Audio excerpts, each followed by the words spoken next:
परिचय।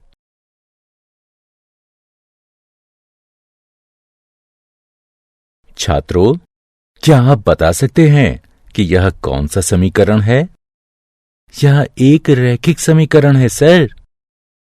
हाँ, यह एक रैखिक समीकरण है। क्या तुम इस समीकरण को हल कर सकते हो? हाँ, यह बहुत आसान है। सही। अब ये बताओ कि ये कौन सा समीकरण है? यह भी रैखिक समीकरण है। हाँ, यह भी एक रैखिक समीकरण है, लेकिन इसमें दो चर x और y हैं, अतः इसे दो चरों वाला रैखिक समीकरण कहते हैं। हम इसके बारे में और जानना चाहते हैं सर। ठीक है, अतः आज हम दो चरों के रैखिक समीकरण का अध्ययन करेंगे। उद्देश्य। इस पाठ के अंत में आप निम्न करने में सक्षम हो जाएंगे। दो चरों के रैखिक समीकरण को परिभाषित करना, दो चरों के रैखिक समीकरण को हल करना, दिए गए समीकरण के लिए विभिन्न हल ज्ञात करना, दो चरों वाले रैखिक समीकरण के आलेख बनाना, दिए गए समीकरण का संख्या रेखा और कार्तीय तल में निरूपण करना। रैखिक समीकरण। हम जानते हैं कि एक सरल रैखिक समीकरण दो बीजीय व्यंजकों के बीच साम्य होता है। इन व्यंजकों में एक अज्ञात मान होता है, जिसे चर कहते हैं। किसी समीकरण के दोनों पक्षों को दायां पक्ष और बायां पक्ष कहते हैं। इस समीकरण को देखिए।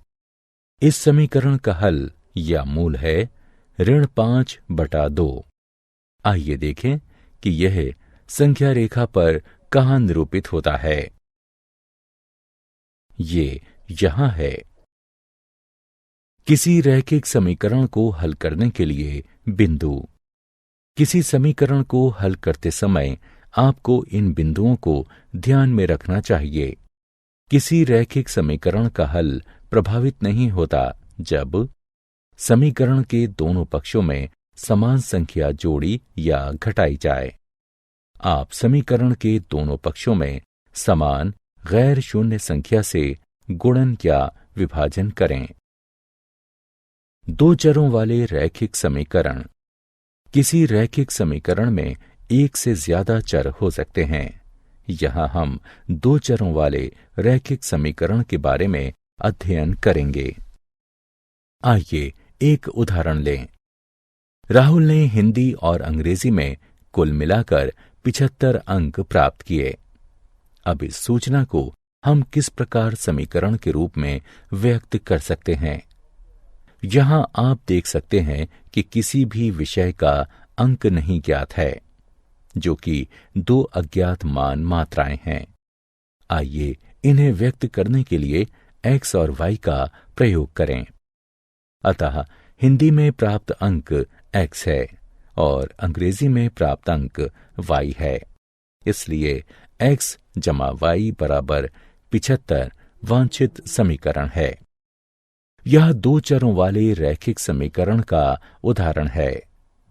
दो चरों वाले रैखिक समीकरण के कुछ अन्य उदाहरण हैं। 1.2s जमा 3t बराबर 5, p जमा 4q बराबर 7 और 3 बराबर 2x घटा 7y। इन समीकरणों को हम निम्न रूपों में क्रमशः व्यक्त कर सकते हैं। 1.2s जमा 3t घटा 5 बराबर 0, p जमा 4q घटा 7 बराबर 0 और 2x घटा 7y घटा 3 बराबर 0। अतः कोई भी समीकरण जिसे ax जमा by जमा c बराबर 0 के रूप में व्यक्त किया जा सकता है, जहां a, b और c वास्तविक संख्याएं हों तथा ए और बी दोनों शून्य ना हों। दो चरों वाला रैखिक समीकरण कहा जाता है। उदाहरण, आइए अब इन समीकरणों को ax जमा by जमा c बराबर 0 के रूप में लिखें। पहले समीकरण को 2x जमा 3y घटा 4.37 बराबर 0 के रूप में लिखा जा सकता है। यहाँ a बराबर 2, b बराबर 3 और c बराबर घटा 4.37 है। दूसरे समीकरण को x घटा 3y घटा 4 बराबर 0 के रूप में लिखा जा सकता है। यहाँ a बराबर 1, b बराबर घटा 3 और c बराबर घटा 4 है। अब इस समीकरण को देखिए। इस समीकरण को हम दो चरों में लिखेंगे। इसे इस प्रकार लिख सकते हैं, 1x जमा 0y बराबर घटा 5 या 1x जमा 0y जमा 5 बराबर 0।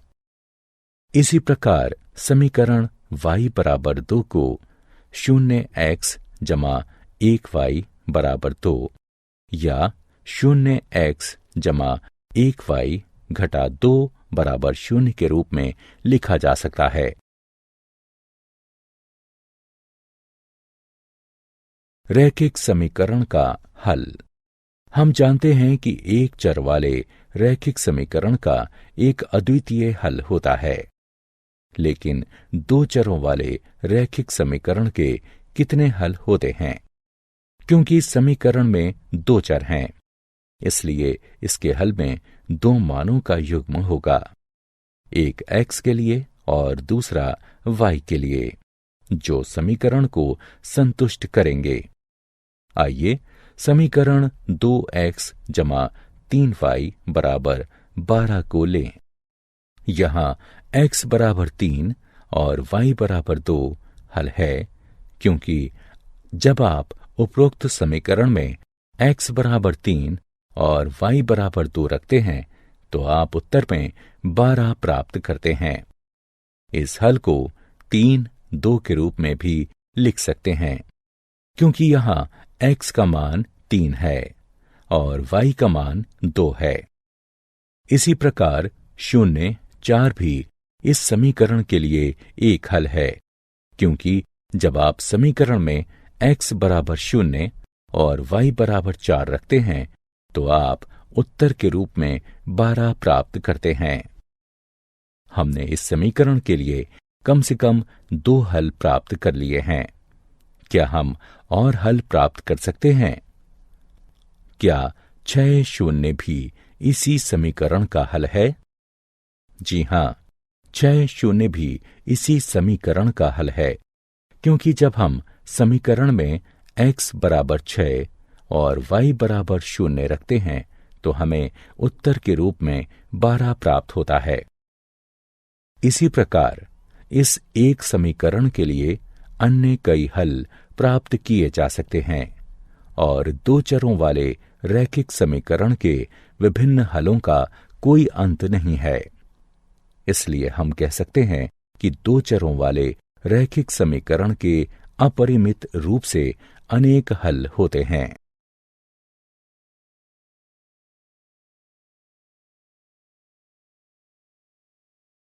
उदाहरण, आइए अब इस समीकरण के लिए 4 विभिन्न हल प्राप्त करें।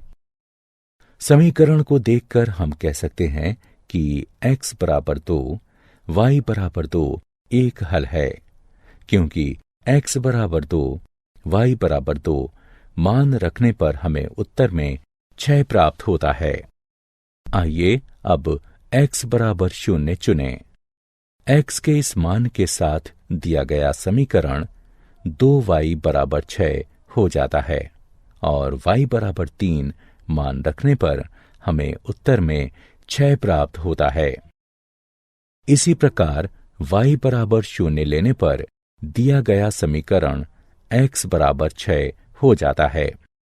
इसलिए x बराबर 6, y बराबर 0 भी इस समीकरण का एक हल है। और चौथे हल के लिए आइए y बराबर 1 मान लें। अब दिया गया समीकरण x जमा 2 बराबर 6 हो जाएगा और x बराबर 4 रखने के बाद हमें उत्तर में 6 प्राप्त होता है। इसलिए x बराबर 4 भी दिए गए समीकरण का एक हल है। अतः दिए गए समीकरण के लिए हमारे हल हैं 2, 2, 0, 3, 6, 0 और 4, 1।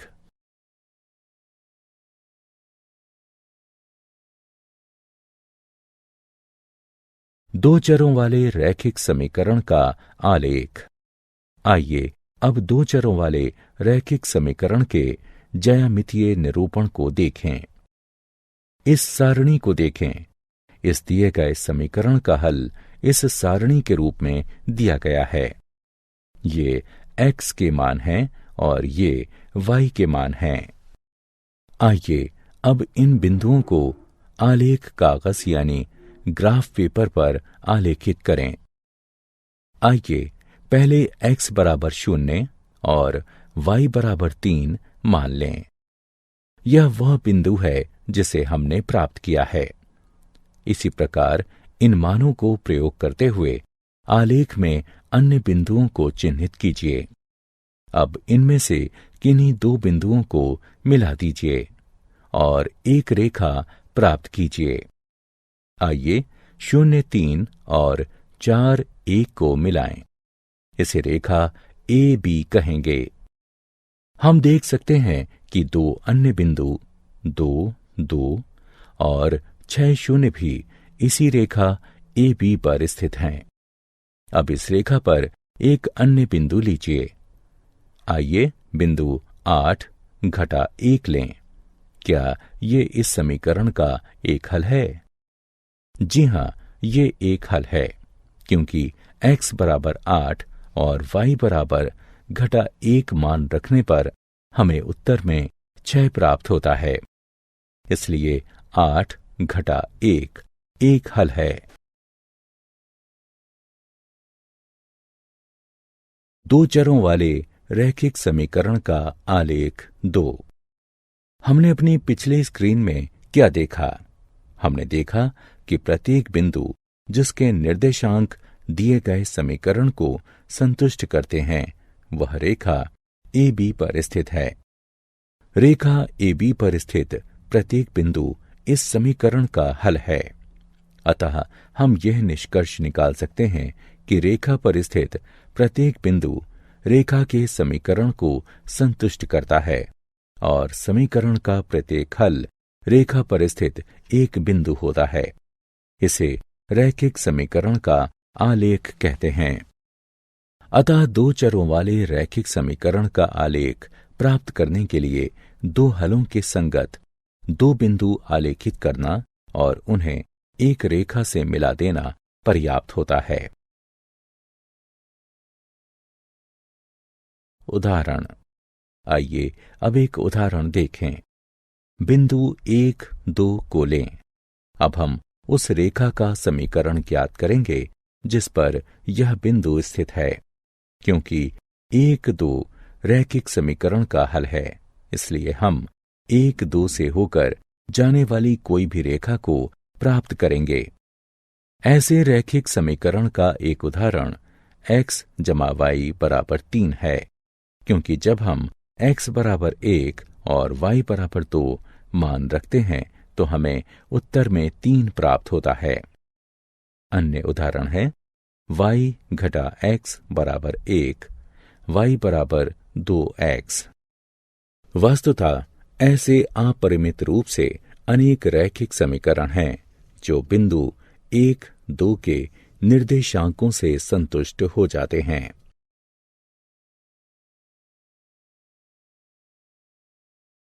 आलेख का आलेखन। आइए समीकरण x जमा y बराबर 7 के आलेख का आलेखन करें। हम जानते हैं कि आलेख के आलेखन के लिए हमें समीकरण के कम से कम 2 हल चाहिए। अतः 2 हल हैं x बराबर 0, y बराबर 7 और x बराबर 7, y बराबर 0। हम इस सारणी का प्रयोग आलेख के आलेखन के लिए कर सकते हैं।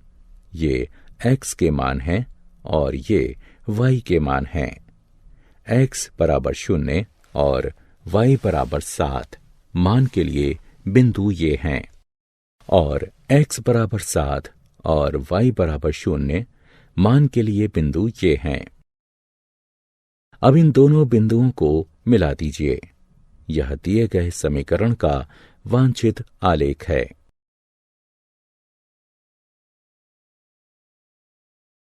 x अक्ष और y अक्ष के समांतर रेखा का समीकरण। अब एक प्रश्न का उत्तर दीजिए। किसी प्राकृतिक संख्या n के लिए बिंदु 2, 0, -3, 0, 4, 0 और n 0 कार्तीय तल में कहाँ स्थित होते हैं? हाँ, ये सभी x अक्ष पर स्थित हैं। लेकिन आप जानते हैं कि ऐसा क्यों है? क्योंकि x अक्ष पर सभी बिंदुओं के y निर्देशांक 0 हैं। वस्तुतः x अक्ष पर स्थित प्रत्येक बिंदु x 0 के रूप में होता है। अतः x अक्ष का समीकरण y बराबर 0 के रूप में व्यक्त किया जाता है। इसी प्रकार y अक्ष का समीकरण x बराबर 0 के रूप में व्यक्त किया जाता है। उदाहरण। आइए अब इस समीकरण को हल करें और हल को संख्या रेखा और कार्तीय तल पर निरूपित करें। समीकरण को 2x घटा x बराबर -3 घटा 1 के रूप में भी लिखा जा सकता है। इसे हल करने पर हमें x बराबर -4 प्राप्त होता है। इसे हम समीकरण 1 से चिन्हित करेंगे। आइए अब देखें कि यह संख्या रेखा पर कहाँ स्थित है। ये यहां पर स्थित है। अब हम जानते हैं कि x बराबर -4 को निम्न प्रकार से लिखा जा सकता है। x जमा 0y बराबर -4 और ये 2 पदों वाले रैखिक समीकरण में परिवर्तित हो जाता है। इसलिए समीकरण x -4 के रूप में परिवर्तित हो जाता है। अतः हम इस समीकरण का पहला हल -4 0 के रूप में प्राप्त कर लेते हैं। क्योंकि y का मान सदैव 0 ही रहेगा, इसलिए समीकरण का दूसरा हल -4 2 होगा। अब इन बिंदुओं को आलेख पर चिन्हित करें। यह -4 0 है और यह -4 2 है। इन बिंदुओं को मिला दें। हम देख सकते हैं कि आलेख AB एक रेखा है जो y अक्ष के समांतर है और इसके बाईं तरफ 4 एकक दूर है। क्या आप जानते हैं एक घात वाले बहुपद समीकरण ax जमा by जमा c बराबर 0 को रैखिक समीकरण इसलिए कहते हैं क्योंकि इसका आलेख एक सीधी रेखा होता है। y बराबर kx वाले रूप के समीकरण का आलेख सदैव मूल बिंदु से होकर जाता है।